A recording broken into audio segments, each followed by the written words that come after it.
Hello everyone, welcome to the latest episode of Trader Talks, where today we're going to focus on Novo-Nordisk, which is currently at a very interesting level.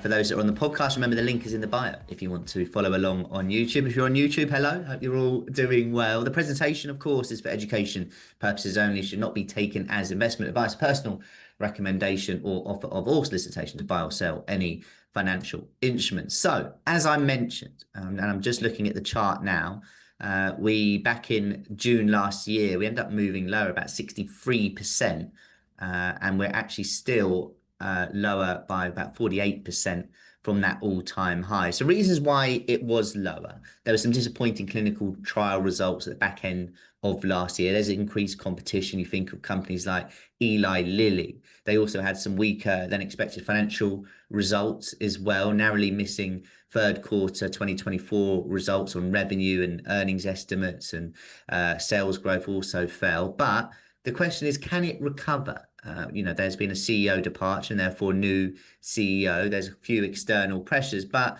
market sentiment seems to be improving a little bit. So let's have a quick look at the chart. And remember, if you're on the podcast, do click onto the link for YouTube.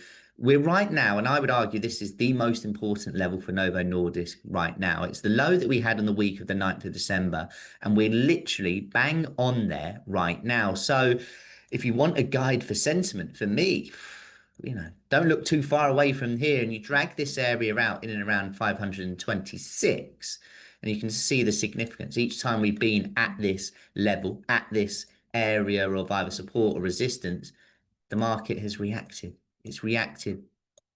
Is it going to do that again? For those that are bullish on Novo-Nordisk for the short, medium, long term, you're obviously going to want to see price get above this area, and that in theory turns into a bit of support for that move to the potential upside.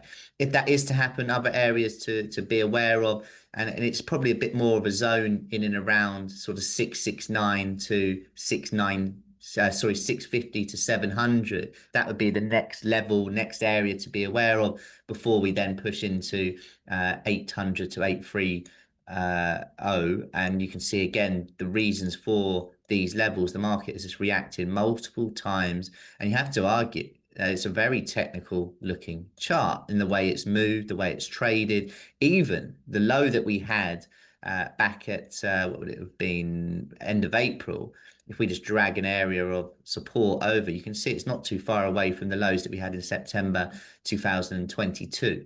Now, of course, what could happen to the downside is that this area is rejected, and then we do push a little bit lower, and then you start thinking about the lows of the year again. If that is to be the case, and we continue to move lower for whatever reason, Novo-Nordisk has got some further room to go to the double bottom that we had in September 2021 and January 2022. So I feel it's finally set. I feel this is a massively important level. Above 526, you feel like the bulls are in control. Below, the bears are. Let me know what you think. Let me know your price targets.